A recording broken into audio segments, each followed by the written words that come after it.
Como hemos visto ya en los mensajes anteriores, nos encontramos en este momento en la última sección del Sermón del Monte, la cual se inicia en el versículo 13 y en la que el Señor aplica más directamente sus enseñanzas a la conciencia de su auditorio. El Sermón del Monte no es una pieza de museo que podemos leer y admirar sin que nos afecte. No, este sermón tiene que ver con nuestra vida aquí y ahora, pero tiene que ver también con nuestra vida en la eternidad.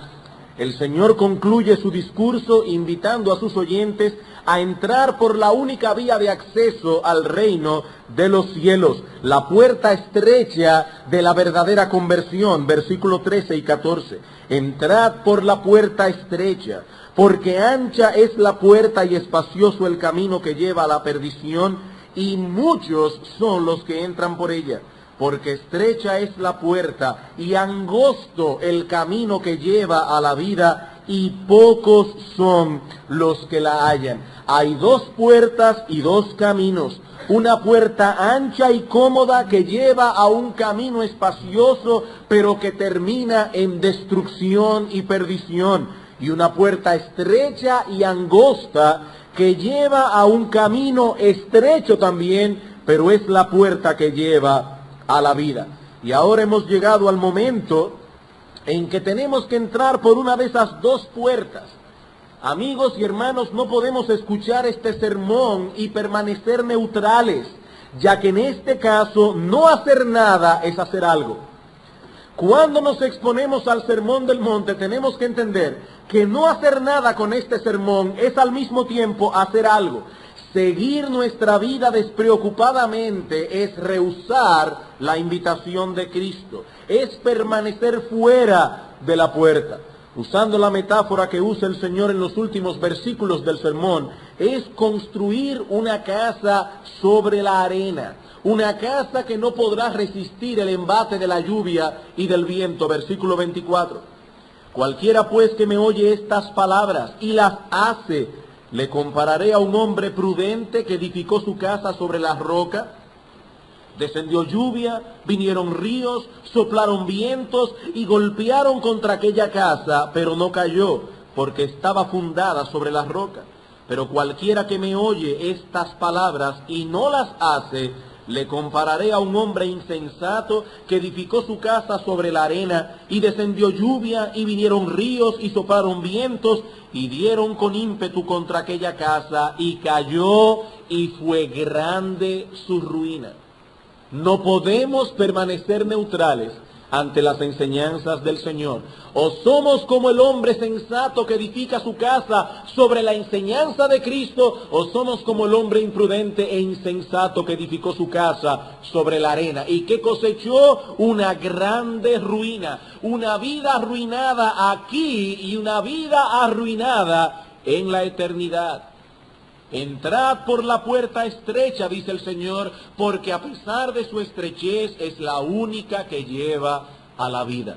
Cristo dijo en una ocasión: yo he venido para que tengan vida y para que la tengan en abundancia. Y en ese mismo pasaje en Juan capítulo 10, yo soy la puerta, dice el Señor, el que por mí entrare será salvo.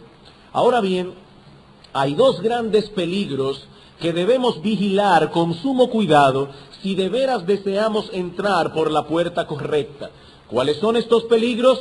El peligro de los falsos profetas, versículo 15, guardaos de los falsos profetas, y el peligro del autoengaño. La semana pasada concluimos con la sección que trata sobre los falsos profetas. Los que estaban aquí recordarán que durante 5 domingos estuvimos contemplando detenidamente ese pasaje. En la mañana de hoy comenzaremos a considerar la sección que trata sobre el autoengaño, versículos 21 al 23. No todo el que me dice, Señor, Señor, entrará en el reino de los cielos, sino el que hace la voluntad de mi Padre que está en los cielos. Muchos me dirán en aquel día, Señor, Señor, y no profetizamos en tu nombre, y en tu nombre echamos fuera demonios, y en tu nombre hicimos muchos milagros. Y entonces les declararé: nunca os conocí, apartaos de mí, hacedores de maldad. Comentando acerca de este texto que vamos a exponer hoy en la mañana, el doctor Martin Lloyd-Jones dice lo siguiente: no cabe duda que estas palabras son en muchos sentidos las más solemnes que haya pronunciado en este mundo no solo algún hombre, sino incluso el mismo Hijo de Dios. Hermanos, probablemente nuestro Señor Jesucristo no pronunció a lo largo de todo su ministerio unas palabras más solemnes que las que estudiaremos en esta mañana. De acuerdo a la enseñanza de este pasaje, en el día del juicio final, ese es aquel día del que habla Cristo allí, en el día del juicio final, muchas personas religiosas, no ladrones, no adúlteros, no borrachos, no drogadictos, no, muchas personas religiosas que profesaban creer en Cristo, escucharán aterradas el terrible veredicto del versículo 23. Apartaos de mí, hacedores de maldad. Estos hombres y mujeres no profesaban una religión extraña, no eran budistas, no eran maometanos, profesaban el cristianismo y, como veremos en un momento, estaban envueltos en toda una serie de actividades religiosas relacionadas con la fe cristiana, pero no obstante a todo eso, fueron condenados. Si de veras amamos nuestras almas y estamos preocupados por nuestro destino eterno, hacemos bien en prestar cuidadosa atención a estas solemnes palabras de nuestro Señor. No todo el que me dice Señor, Señor, entrará en el reino de los cielos. No son pocos los que descubrirán al final de sus días que estaban engañados. El Señor no dice aquí, algunos pocos me dirán en aquel día, o un grupo de cierta consideración. No, allí dice muchos. Y cuando Cristo dice muchos, es que son muchos. Muchos me dirán en aquel día, y yo les diré, apartaos de mí. Se trata de una multitud de falsos profesantes que al final de los tiempos descubrirá la triste realidad de que entraron por la puerta ancha y consecuentemente terminarán en destrucción. Y nos preguntamos cómo puede ser posible que una persona se engañe a sí misma de ese modo durante toda una vida. Entendemos que alguien rechace abiertamente el cristianismo y que incluso rechace todo tipo de religión y finalmente descubra que ciertamente había un Dios al cual ni adoró ni obedeció, pero que una persona crea de sí misma que es cristiana y que en ciertos aspectos externos se comporte como tal y que luego resulte que en realidad no lo era. Hermanos y amigos, eso es un pensamiento aterrador. ¿Cómo puedo yo estar seguro de mí mismo entonces? ¿Cómo puedo asegurarme de que yo no seré uno de esos de los que habla nuestro texto? Uno de esos que Cristo apartará por siempre de su lado. Eso es precisamente lo que deseo tratar en esta mañana. Como ven, hermanos y amigos, estamos ante un pasaje cargado de solemnidad. Esto es en verdad un asunto de vida o muerte. El peligro de aquellos que se engañan a sí mismos pensando que son cristianos y no lo son. Por ahora nos limitaremos a ver dos cosas en nuestro texto. Es probable que luego de nuestro viaje continuemos tratando algunas cosas más. Deseamos ser cuidadosos al manejar un pasaje como este, por cuanto no queremos inquietar a hermanos que no deben ser inquietados, pero al mismo tiempo deseamos destruir cualquier esperanza falsa que alguno aquí pueda tener.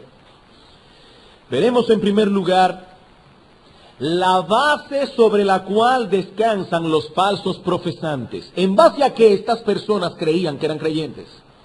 Y en segundo lugar, veremos dónde radica el error de los falsos profesantes, dónde se equivocaron estos hombres y mujeres que llegaron al día del juicio final creyendo que eran lo que no eran. Veamos entonces, hermanos, en primer lugar, la base sobre la cual descansan los falsos profesantes. Todos estos hombres y mujeres de los que habla nuestro texto creían ser cristianos, cristianos genuinos que iban camino al cielo. Pero como hemos dicho ya, al final descubrirán que estaban engañados. La pregunta que queremos responder ahora es, ¿en qué se basaban ellos para pensar y decir que eran hijos de Dios? Evidentemente estaban descansando sobre una base falsa. Habían construido todo un edificio sobre cimientos falsos. Basaron su suposición en ciertos elementos inadecuados. Y la pregunta es, ¿cuáles son esos elementos? Bueno, en primer lugar, de acuerdo a lo que enseña nuestro texto, estos falsos profesantes descansan en la ortodoxia de su confesión.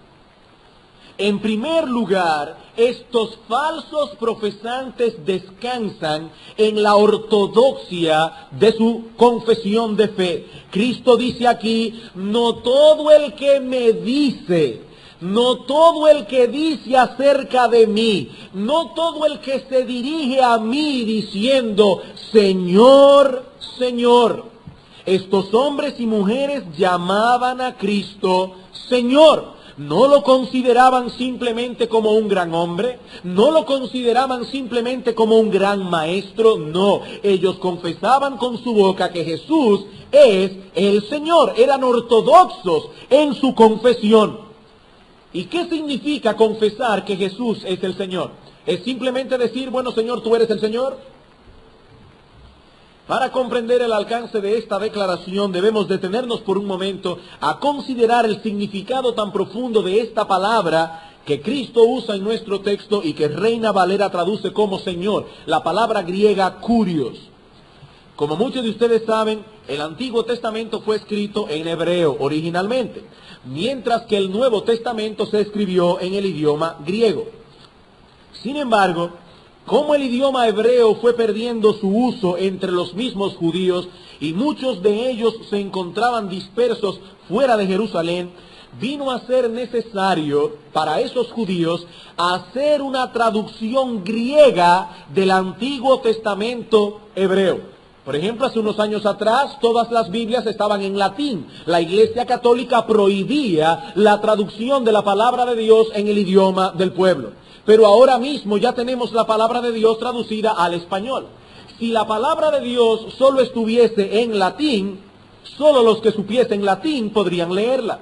Pero nosotros creemos que todo el mundo pueda leer la palabra y por eso se traduce en los diversos idiomas. Bueno, en el tiempo, unos años antes del Señor, muchos judíos ya no hablaban hebreo. Y fue necesario traducir sus escrituras al griego, el idioma que ellos manejaban. Esta versión fue concluida alrededor del siglo II antes de Cristo y es conocida como la Septuaginta. La Septuaginta. Esta era la versión que se usaba comúnmente en el tiempo del Señor. ¿Qué es la Septuaginta? Es una versión griega del Antiguo Testamento. Esta versión jugó un papel muy importante en la era apostólica. ¿Por qué?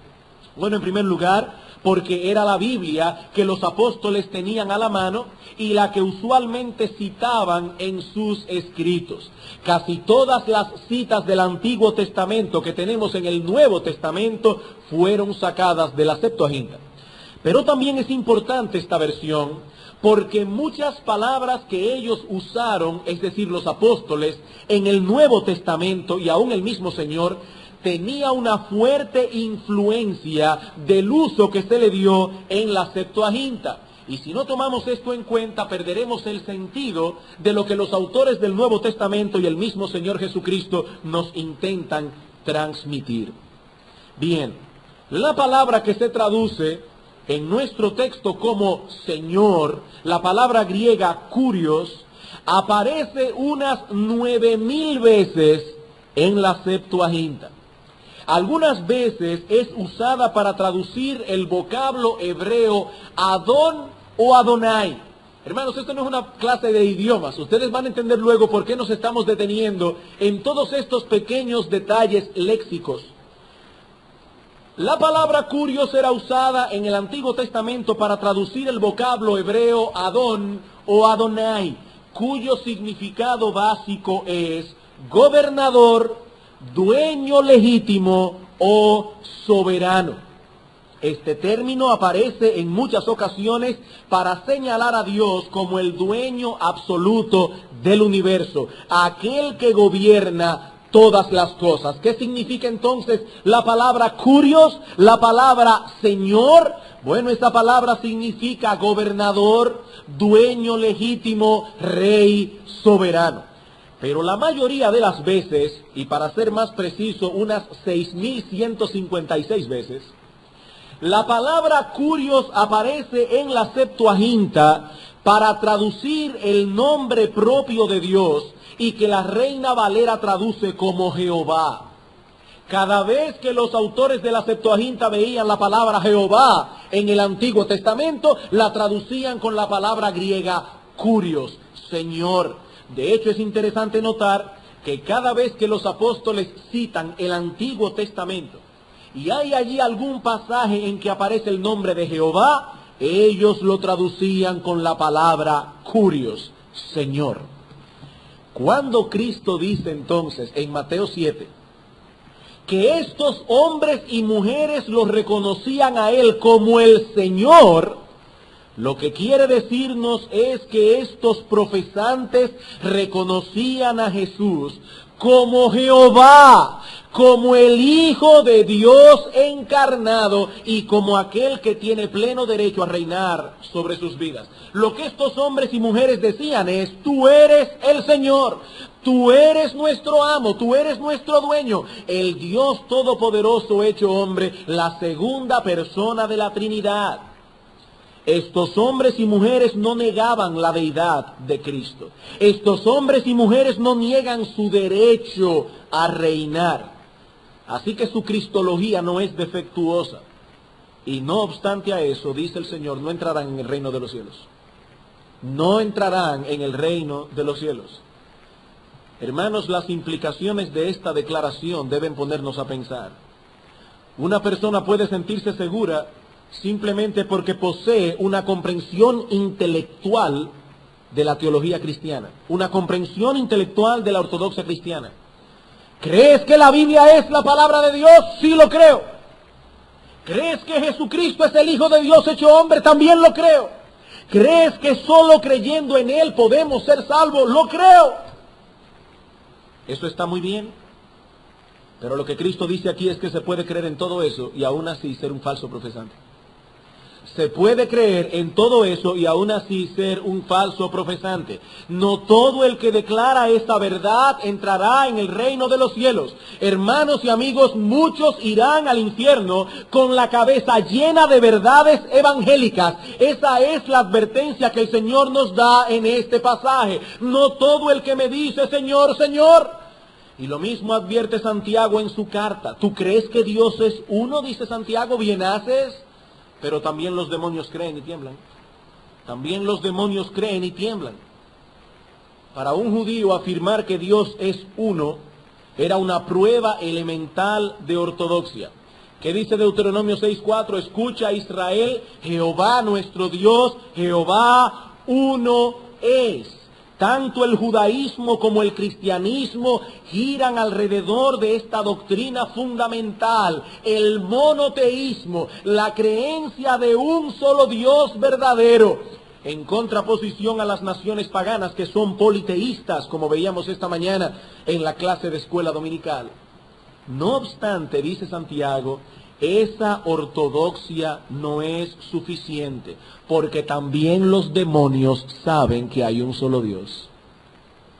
También los demonios saben que hay un solo Dios.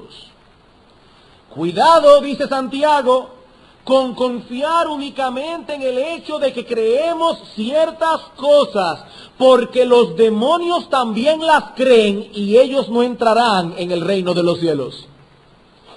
Hermanos, ¿cuántas veces no leemos en los evangelios que Cristo se enfrentó con demonios que los reconocían a Él como el Señor y como el Hijo de Dios? Tú eres el Hijo de Dios, le decían los demonios. Y sin embargo los demonios no entrarán en el reino de los cielos. Así que no todo el que dice Señor, Señor, entrará en el reino. No podemos entrar en el reino sin reconocer que Jesús es el Señor. Que quede esto claro, eso lo veremos más adelante. Nadie entrará en el reino sin confesar que Jesús es el Señor. Lo que estamos diciendo es que ese reconocimiento no es suficiente. Ese reconocimiento no es suficiente, mi amigo. Si eso es todo lo que tienes para evaluar la genuinidad de tu fe, estás descansando sobre una base muy endeble, sobre una base que se puede desplomar en cualquier momento. Pero estos hombres y mujeres de los que habla nuestro texto no descansaban únicamente en su ortodoxia, sino también, de acuerdo a Cristo, en una supuesta atadura emocional con Él. Estos hombres y mujeres no solo eran ortodoxos en su doctrina, sino que también supuestamente poseían una atadura emocional con Cristo. Noten el versículo 21. No todo el que me dice, Señor, Señor. Interesante la repetición. Y luego en el versículo 22, muchos me dirán en aquel día, Señor, Señor. Hay un énfasis aquí que no debemos pasar por alto. Esta repetición, Señor, Señor, implica algunas cosas. Por un lado, implica un anhelo fervoroso de parte de aquellos que se dirigen a Él. Y una vez más cito aquí a Martin Lloyd-Jones. Estas personas no son creyentes intelectuales solamente. Hay un elemento de sentimiento. La emoción está involucrada. Parecen ansiosos y llenos de fervor. Señor, Señor. Sin embargo, sigue diciendo él, nuestro Señor dice que incluso eso puede ser completamente falso y que hay muchos que llenos de celo y de fervor no entrarán en el reino de los cielos. Hermanos, hay personas que dicen, pero yo quiero que tú me veas a mí cuando yo oro. Yo me voy en lágrimas delante del Señor. Sí, eso es lo que está hablando aquí. Personas que vienen delante de Cristo, que no solo poseen una ortodoxia en su cristología, sino que dicen, Señor, Señor. Pero hay algo más implicado en esta repetición y que tiene que ver con esta atadura emocional de la que estamos hablando. En el mundo bíblico, se mencionaba 2 veces el nombre de una persona para indicar de ese modo una relación de mucha proximidad e intimidad. Recuerden esto, cuando se menciona 2 veces el nombre de una persona en el mundo hebreo, en su trasfondo cultural, es para denotar mucha proximidad e intimidad. Por ejemplo, ¿recuerdan ustedes, hermanos, en Génesis capítulo 22? Cuando Dios le pide a Abraham que sacrifique a su hijo, le dice a Abraham, dame a tu hijo Isaac, tu único a quien amas. Y dice que Abraham se dirige al monte Moría a sacrificar a su hijo. Pero cuando tenía el cuchillo alzado para degollarlo, dice que un ángel le dijo, Abraham, Abraham. No simplemente Abraham, Abraham, Abraham, porque Abraham era amigo de Dios. Y demostró su proximidad e intimidad precisamente cuando estuvo dispuesto a sacrificar a su hijo. Claro, no lo sacrificó, Dios lo estaba simplemente probando. Otro ejemplo que podemos dar lo encontramos en Génesis capítulo 46, versículo 2. Cuando Jacob está descendiendo a Egipto para encontrarse con su hijo José. Dice que Dios lo llamó desde una visión y le dijo, Jacob, Jacob. Otro ejemplo de eso lo tenemos en Éxodo capítulo 3, versículo 4. Cuando Dios se le aparece a Moisés en la zarza ardiendo y le dice, Moisés, Moisés. También vemos eso en Primera de Samuel capítulo 3, cuando Dios llama a Samuel para ser su siervo y le dice, Samuel, Samuel. Encontramos el mismo ejemplo en Lucas capítulo 10, versículo 42. Cristo está en la casa de Lázaro, Marta y María, personas que tenían mucha intimidad con Él. ¿Y cómo le dice Cristo a María, a Marta? Marta, Marta, afanada y turbada estás con muchas cosas. Cuando Cristo lloró sobre Jerusalén, al ver el juicio que vendría sobre la ciudad, ¿qué dijo? Jerusalén, Jerusalén. Y cuando el Señor estaba clavado en la cruz del Calvario, dijo, Dios mío, Dios mío. Esa repetición de nombres implica proximidad e intimidad. Estos hombres y mujeres de los que habla nuestro texto en Mateo 7, no solo poseían una visión doctrinal adecuada de Cristo como el Hijo de Dios, no solo lo reconocían como el amo legítimo de sus vidas, sino que clamaban ser amigos íntimos del Señor. clamaban tener una relación de proximidad e intimidad con Él. Hombres y mujeres fervorosos que dicen que Cristo es su amigo, y aún así el Señor dice, no entrarán en el reino de los cielos. No entrarán, con todo y su ortodoxia, con todo y su fervor, con todo y las lágrimas que han derramado en ocasiones, no entrarán en el reino de los cielos. Yo les decía, hermanos, es un pasaje solemne, es un pasaje solemne, pero hay todavía algo más en lo que estos profesantes descansan.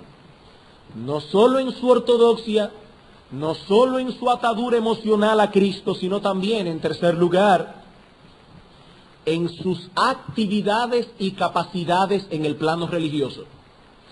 En sus actividades y capacidades en el plano religioso. Versículo 22.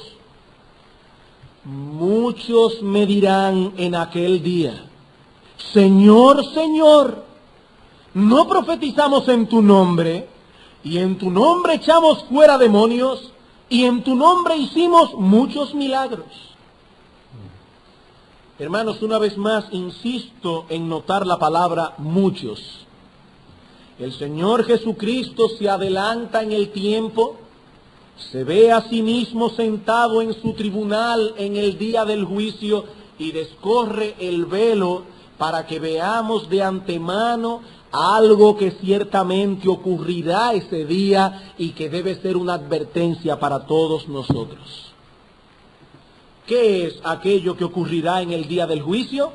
Que muchos llegarán engañados, pensando que eran cristianos simplemente porque se evaluaron a sí mismos en base a sus capacidades y dones y en base a las actividades religiosas en que estuvieron envueltos. Señor, Señor, ¿cómo puedes decir que soy un falso profesante si yo profetizaba en tu nombre?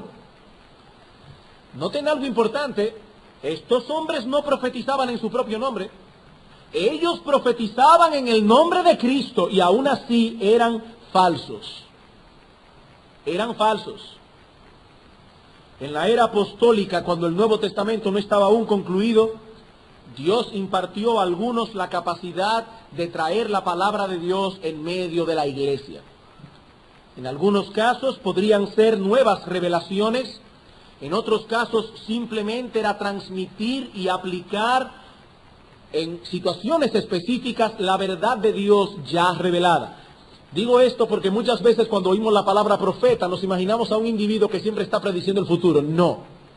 Profeta era un mensajero de Dios.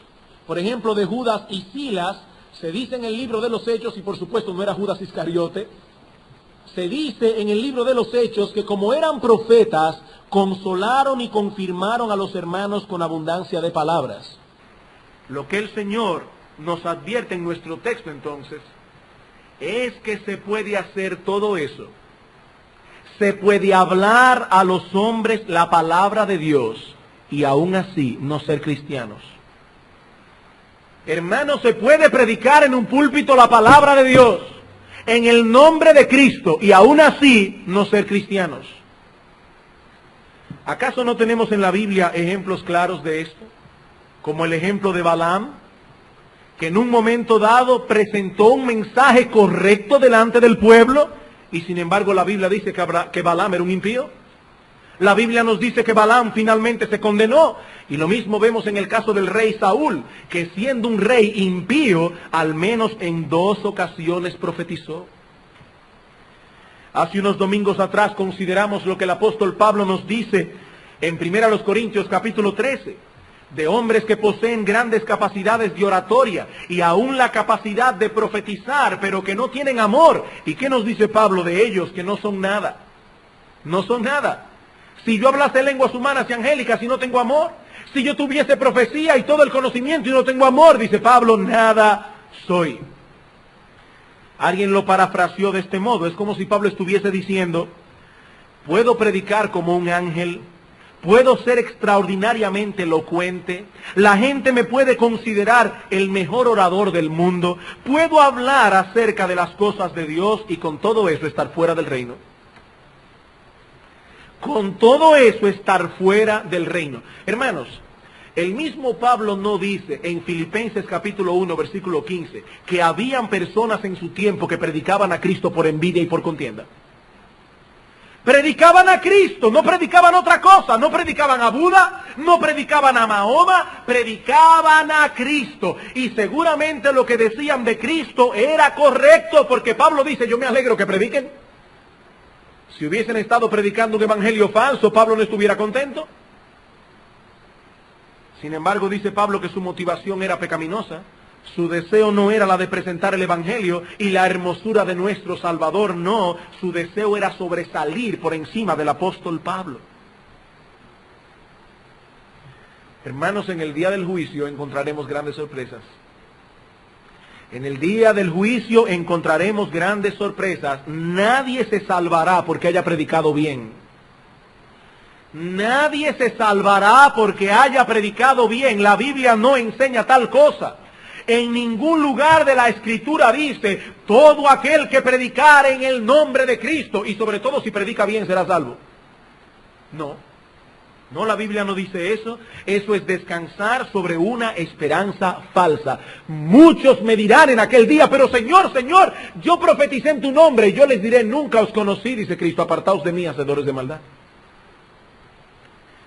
Pero estas personas no solo profetizaban, algunos llegaron a hacer cosas realmente portentosas y extraordinarias. Señor, Señor, y en tu nombre no echamos fuera demonios, y en tu nombre hicimos muchos milagros. Aún así, dice Cristo, estáis fuera del reino.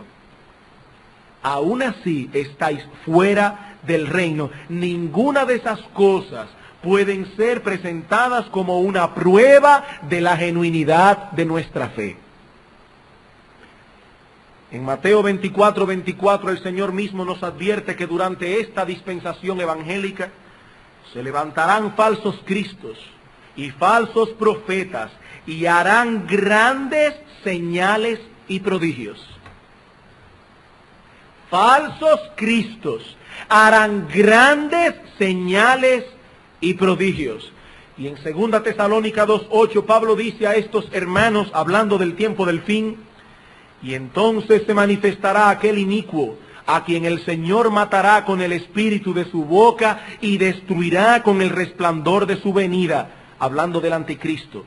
Inicuo cuyo advenimiento es por obra de Satanás, con gran poder y señales y prodigios mentirosos. ¿Cuántos sanadores divinos no andan por allí haciendo milagros portentosos? Y es verdad que lo hacen. Pero ¿qué dice el texto? Son milagros, poderes y señales mentirosos. La capacidad de hacer milagros no es una prueba sobre la cual podamos descansar. En cierta ocasión los discípulos vinieron muy contentos ante el Señor. ¿Recuerdan cuando Cristo envió 70 a predicar? Y vinieron diciéndole y contándole a Cristo todas las cosas grandes que habían hecho. Y Lucas nos cuenta en su evangelio que le dijeron con gozo al Señor, aún los demonios se nos sujetan en tu nombre. ¿Saben qué les respondió el Señor? No os regocijéis de que los espíritus se os sujetan, sino regocijaos de que vuestros nombres están escritos en los cielos. Hermanos, ¿acaso no se encontraba Judas en ese grupo? ¿Acaso no se encontraba Judas Iscariote en ese grupo? ¿Y de qué le valió a ese inicuo echar fuera demonios y hacer grandes milagros? No le valió de nada. Su nombre no estaba escrito en el registro celestial. Y ni ahora ni nunca entrará en el reino de los cielos. ¿En qué descansaban estos falsos profesantes? Descansaban en su ortodoxia, descansaban en su atadura emocional con Cristo, descansaban en sus actividades y capacidades religiosas. ¿Y qué les dice Cristo? Apartaos de mí, yo nunca os conocí, vosotros sois hacedores de maldad. Y nos preguntamos, ¿pero dónde es que está el error de esta gente? ¿En qué fue que se equivocaron? Eso nos lleva a nuestro segundo punto, el error de los falsos profesantes. ¿Dónde radica la equivocación de estos hombres y mujeres? Equivocación por la que tendrán que pagar un precio bien alto. ¿En qué se equivocaron? ¿Dónde está su error? Antes de responder esta pregunta en una forma positiva, me voy a permitir enfocarla primero desde una perspectiva negativa, es decir, en dónde no yerran estos individuos. El error de estos hombres y mujeres no debemos buscarlo en el contenido de su confesión. Esto es importante. ¿Qué dicen ellos de Cristo? Ellos confiesan a Cristo como el Hijo de Dios encarnado y como aquel que tiene derecho a reinar sobre los hombres. Hermanos y amigos, esta declaración no solo es correcta en su contenido, sino que podemos llegar más lejos y decir que nadie es un verdadero cristiano a menos que no crea eso. Nadie es un verdadero cristiano a menos que no crea eso. Hay que leer esas palabras con cuidado, porque el Señor no está diciendo aquí, si alguien me llama Señor no entrará. No, lo que Él está diciendo es, no todo el que me llame Señor entrará, pero para entrar hay que llamarle Señor. No todo el que me llame Señor entrará, pero para entrar hay que llamarme Señor. Así que el Señor no los critica por el contenido doctrinal de su confesión de fe, no. Ser cristiano implica creer ciertas cosas acerca de Cristo, y el que no cree tales cosas sencillamente no es cristiano. Romanos capítulo 10.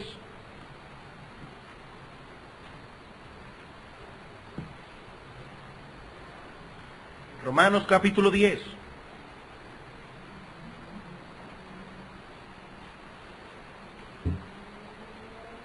Versículo 8 en la mitad.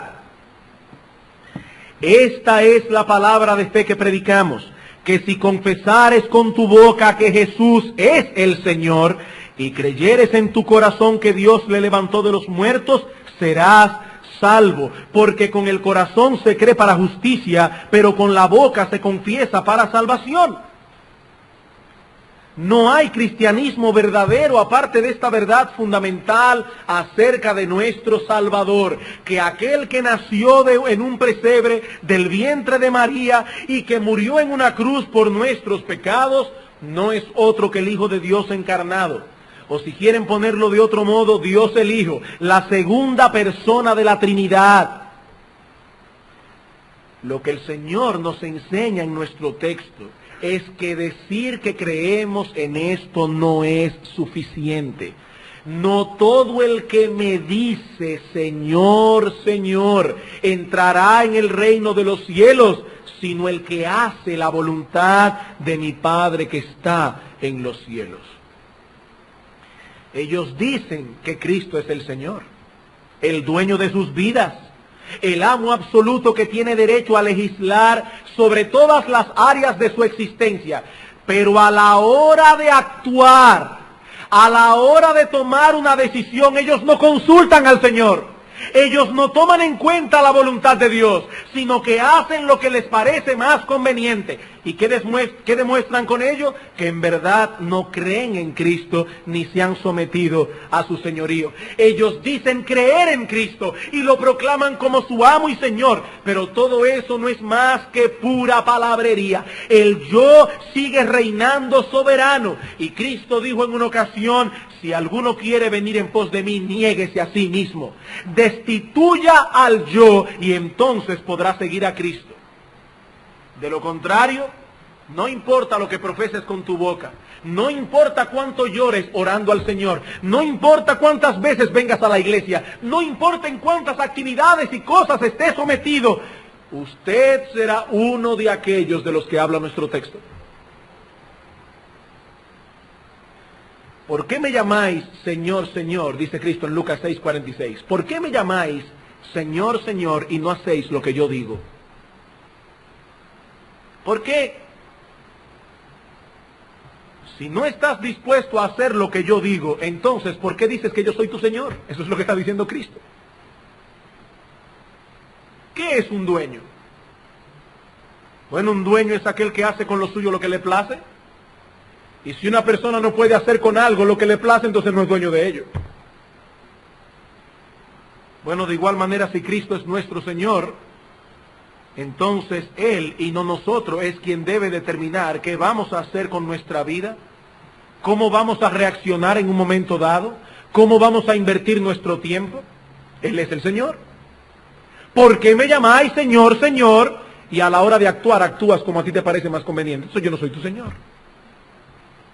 ¿Por qué me llamáis Señor, Señor, si a la hora de invertir tu dinero, a la hora de invertir tu tiempo, a la hora de hacer esto o hacer aquello, consultas con tu propio corazón?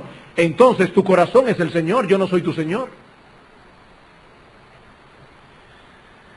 Hablando acerca de esto, un autor cristiano comenta lo siguiente, y me agrada mucho el balance con que este hombre explique estas cosas. Dice Alan Crisop, la confesión de que Cristo es el Señor implica el reconocimiento de su justa soberanía sobre el cristiano. Oigan esto, hermanos, no es una declaración de que el cristiano será perfecto de ahora en adelante, no es eso. Nunca se ha pretendido en la Escritura o en la teología bíblica que el creyente rendirá siempre una absoluta y perfecta obediencia a su Señor. Hermanos, eso nunca se ha pretendido. Por eso es que hay confesión de pecados, porque muchas veces metemos la pata, porque muchas veces fallamos. Sigue diciendo Alan Crisop, es el crecimiento en la vida cristiana lo que lleva al creyente a grados cada vez mayores de santidad y sumisión práctica al Señor Jesucristo. Hermanos, el pecado aún mora en nosotros y se revela continuamente contra la voluntad de Dios. Pero cuando el creyente verdadero, y ahí que está la diferencia, cuando el creyente verdadero tiene que enfrentarse con ese antagonismo entre el deseo de su carne y la voluntad de Dios, él parte de la premisa de que es Dios quien tiene la razón. Por eso lucha contra sus propios deseos. Por eso sospecha de sus propias inclinaciones. Y en aquellos momentos en que el cristiano es vencido por el pecado que aún mora en él, el verdadero cristiano no justifica su maldad acusando a Dios de ser demasiado estricto. Ah, pero ¿quién puede seguir esa ley? ¿Quién puede vivir de acuerdo a lo que dice aquí? Eso es lo que hace un hombre impío. Pero el cristiano verdadero, aun cuando peca, justifica a Dios. Y está dispuesto a decir como Pablo, sea Dios veraz y todo hombre mentiroso. Ahí está la diferencia. ¿Qué dice Pablo cuando él ve esa lucha que había en su propio corazón entre el deseo de su carne y la voluntad de Dios? Miserable de mí, ¿quién me librará de qué? ¿De la ley de Dios? Miserable de mí, ¿quién me librará de este yugo del cristianismo? ¿Y quién puede vivir así? ¿Eso fue lo que dijo Pablo? No, Pablo decía, yo sé que la ley es santa, justa y buena. Todo lo que Dios dice en su palabra es santo, justo y bueno. El problema está en mí, no en la ley. Miserable de mí, ¿quién me librará de este cuerpo de muerte? No, el creyente no es perfecto, pero el creyente ama la voluntad de Dios y anhela vivir conforme a ella. Y como hemos dicho muchas veces, hermanos, él no se molesta con la ley de Dios, sino que se molesta consigo mismo al descubrir en su interior tanta indisposición para obedecer a Dios. Mi amigo que estás aquí en esta mañana, si tú no conoces por experiencia lo que significa someter tus deseos a la voluntad de Dios, si no conoces por experiencia lo que significa luchar continuamente contra las inclinaciones de tu corazón, que continuamente trata de arrastrarnos fuera de la voluntad de Dios. Si tú no sabes lo que es eso, mi amigo, tú no eres cristiano. Tú no eres cristiano, aunque digas con tu boca que eres uno de los íntimos del Señor. Eso es lo que el Señor está diciendo aquí. No todo el que me dice Señor, Señor, entrará en el reino, sino el que hace la voluntad de mi Padre que está en los cielos. Mi amigo, escucha con atención lo que la Biblia dice al respecto.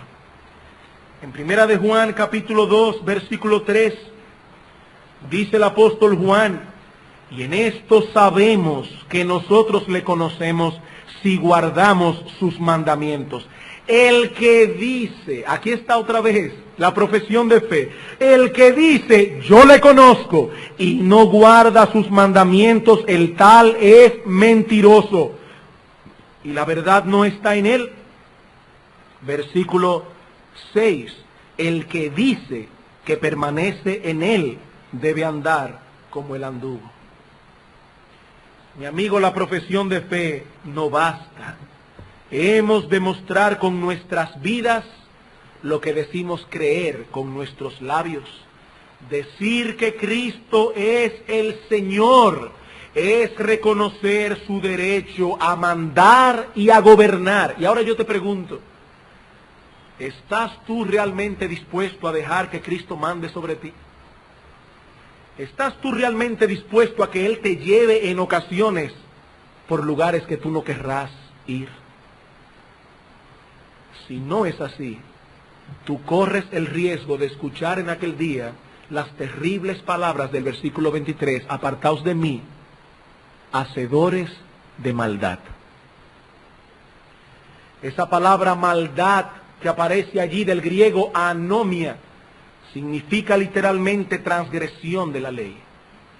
La maldad de estos hombres y mujeres no es que eran borrachones, no es que eran ladrones, adúlteros, no. La maldad de estos hombres y mujeres consistía en que despreciaban la voluntad de Dios, a pesar de que profesaban estar sometidos al señorío de Cristo. Se relacionan con Dios a su manera. Sirven a Dios a su manera, viven a su manera, y si no cambian de rumbo terminarán en el infierno. Los que no fueron amigos de Cristo en esta vida, sometidos a su gobierno, tampoco podrán estar junto a Él en la eternidad. Unas palabras para terminar. Al escuchar estas cosas, mi amigo, ¿qué tú puedes decir acerca de ti mismo? Mi amigo, ¿qué tú puedes decir acerca de ti mismo? ¿Confiesas tú con tu boca que Jesús es el Señor? O para ser más específico, que Jesús es tu Señor. No simplemente que Jesús es el Señor. Vino a mi mente ahora aquella ocasión cuando Juan Wesley venía fracasado de Estados Unidos de Norteamérica. En ese tiempo no era Estados Unidos, era simplemente Nueva Inglaterra. Y Juan Wesley viene fracasado después de haber tenido una misión abortiva en Georgia, creyendo que era cristiano, y no lo era. Era misionero, predicaba la palabra de Dios y era un impío. Y cuando Juan Wesley venía en el barco que se dirigía de nuevo a Inglaterra, se encuentra con unos hermanos moravos, que en medio de una fuerte tormenta comienzan a adorar a Dios, cuando él se estaba muriendo de miedo. Y le pregunta a estos hermanos cómo era posible que ellos estuvieran cantando himnos con tanta quietud, viendo la muerte cara a cara. Y uno de ellos le preguntó: Señor Wesley, ¿es Jesús su Salvador? Y él respondió: yo sé que Jesús es el Salvador del mundo. Y él le respondió: yo no le estoy preguntando eso. Yo le estoy preguntando, ¿es Jesús su Salvador? Y por supuesto Juan Wesley no pudo responder esa pregunta. Mi amigo, yo no estoy preguntando si tú crees que Jesús es el Señor. Estoy preguntándote, ¿tú confiesas con tu boca que Jesús es tu Señor? La Biblia dice que tarde o temprano toda rodilla se doblará y toda lengua confesará que Jesús es el Señor, para la gloria de Dios el Padre. Pero tristemente algunos confesarán eso minutos antes de ser arrojados para siempre en el infierno. ¿Lo reconoces tú ahora como Señor de tu vida? Mi amigo, si tu respuesta es negativa, puedes estar seguro de que tú no estás dentro del reino de la gracia y que mañana no entrarás en el reino de los cielos.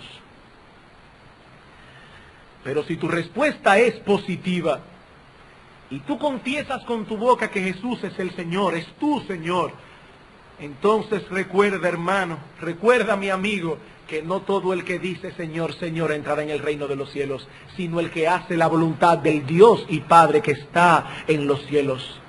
Es una completa contradicción afirmar que Cristo es nuestro amo, que Cristo es nuestro dueño, nuestra máxima autoridad, mientras al mismo tiempo vivimos despreocupados porque no nos interesa saber qué dice Él en su palabra, ni luchamos con el deseo de nuestro corazón para someternos a la voluntad de Dios.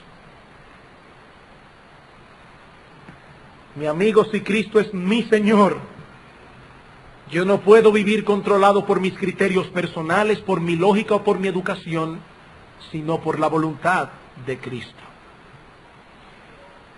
Que el Señor se apiade de nosotros y nos permite evaluarnos con objetividad.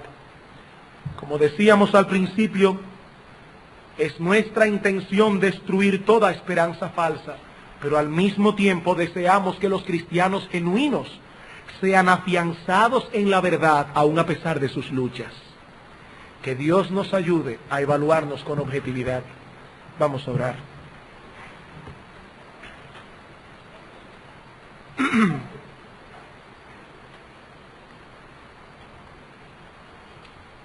Padre nuestro, Señor y Dios Todopoderoso, tú tienes derecho a reinar sobre nuestra vida, porque eres nuestro Creador y porque eres nuestro Redentor. Oh Padre bueno, a la luz de estas cosas que hemos oído, que tu Santo Espíritu nos conceda el que podamos evaluarnos objetivamente, para que no lleguemos a conclusiones equivocadas ni a favor ni en contra. Ayúdanos, oh Dios, y ayuda a muchos que están aquí, que para ellos hoy pueda ser el día de ese encuentro con Cristo como el Señor de sus vidas. Te lo pedimos en su nombre. Amén.